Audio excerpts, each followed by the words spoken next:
Assalamualaikum warahmatullahi wabarakatuh. Salam sejahtera untuk kita semua.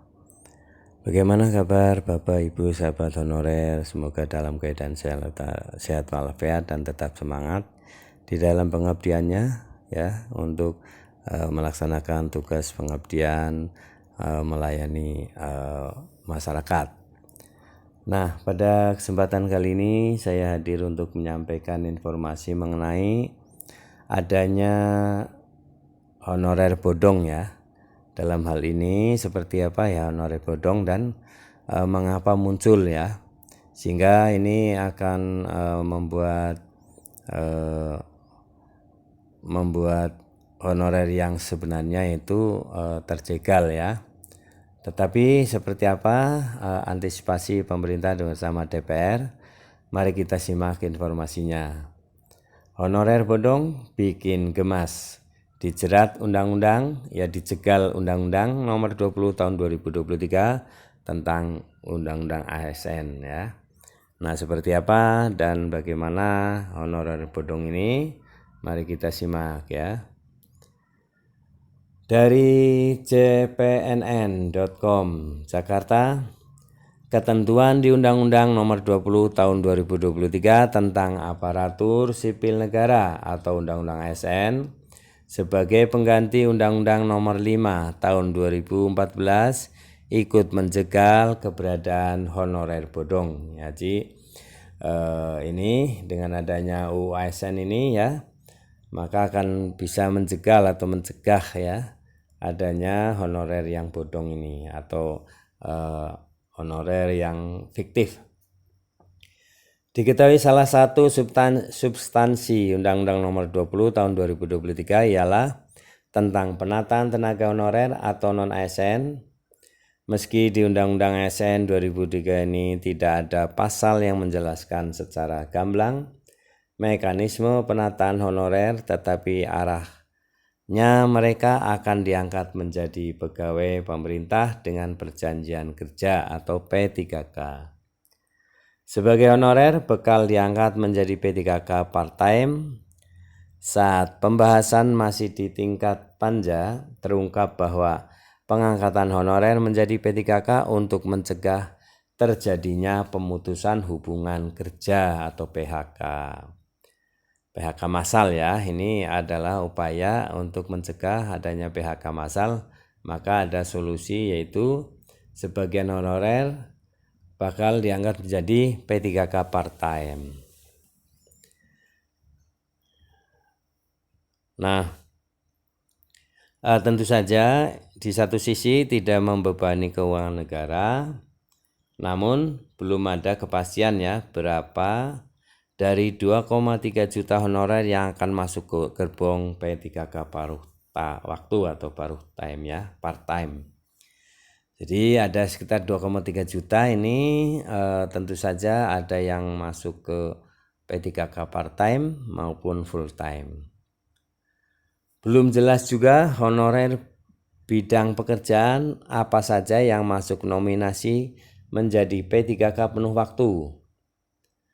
Diketahui jumlah tenaga non-ASN atau honorer saat ini di Pangkalan Data Badan Kepegawaian Negara (BKN) mencapai 2,3 juta orang dari seluruh Indonesia. Awalnya data jumlah honorer yang mencapai 2,3 juta tersebut sudah dikunci.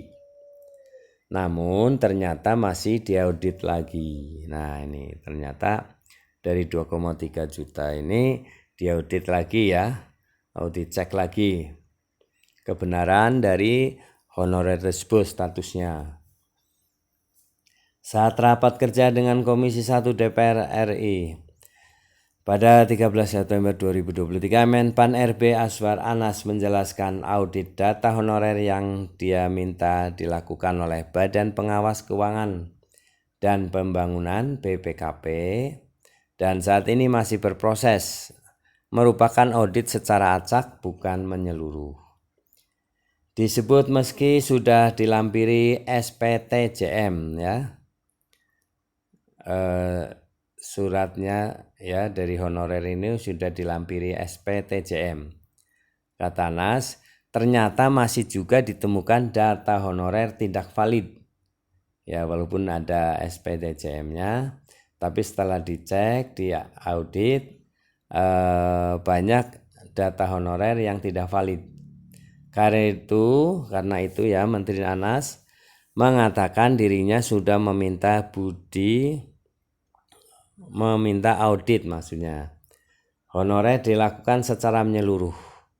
Saat itu Anas juga menyatakan sudah mengingatkan kepada seluruh kepala daerah bahwa jika ada data honorer yang ternyata tidak valid dan dibuatkan SPTJM, maka akan berdampak hukum. Karena dengan adanya honorer bodong, ya, pasti merugikan teman-teman yang sudah mengabdi lama di salib, ya.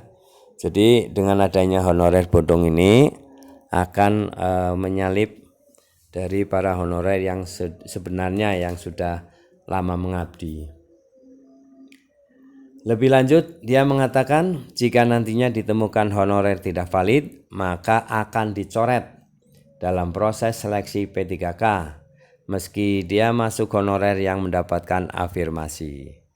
Data yang enggak benar otomatis gugur, tegas Aswar Anas. Anggota Komisi 2 DPR Mardhani Alisera juga kencang bicara soal data honorer. Benahi urusan honorer hingga ke akarnya, bersihkan data, audit dengan seksama, kata anggota fraksi PKS DPR RI Selasa.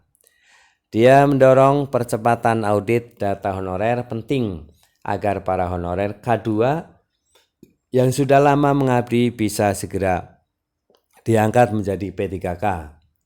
Sebelumnya Mardhani sudah menyebut ada sekitar 1 juta honorer titipan alias honorer bodong.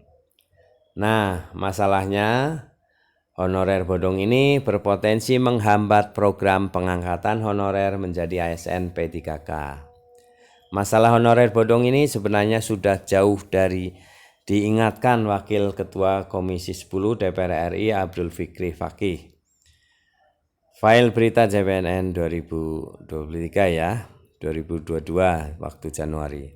Fikri Fakih sudah mengaku sangat khawatir melihat amburadulnya data honorer.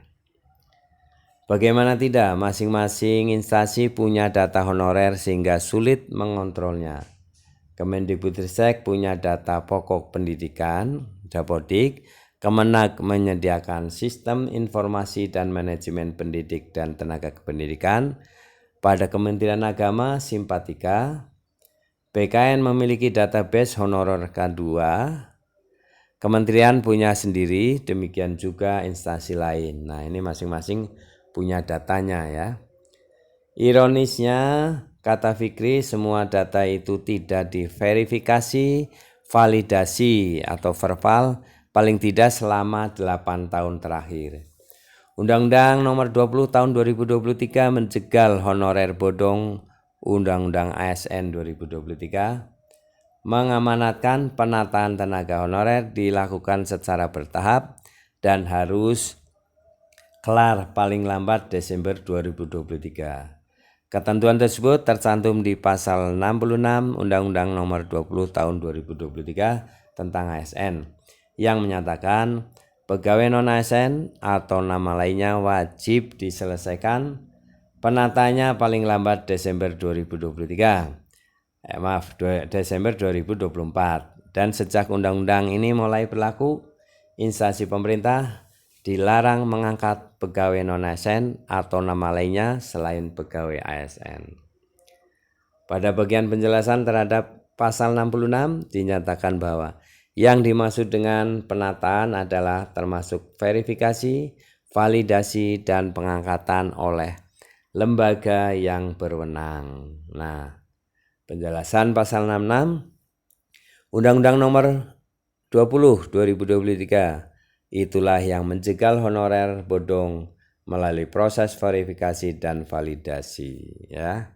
Demikian Bapak Ibu ya, sahabat honorer, tenang saja bahwa sedang dilakukan validasi ya mengenai status honorer ya, yang mana honorer bodong ini sangat merugikan Bapak Ibu ya sebagai honorer yang sebenarnya. Namun mudah-mudahan ini bisa dijegal ya melalui Undang-Undang ASN ini, dan Bapak Ibu bisa mendapatkan haknya yang sebenarnya. Terima kasih atas perhatiannya. Mohon maaf apabila ada kesalahan dalam penyampaian. Sampai jumpa kembali di video-video selanjutnya. Jangan lupa subscribe, like, isi komentarnya, dan share video ini ke grup-grup WA lainnya. Terima kasih. Assalamualaikum warahmatullahi wabarakatuh.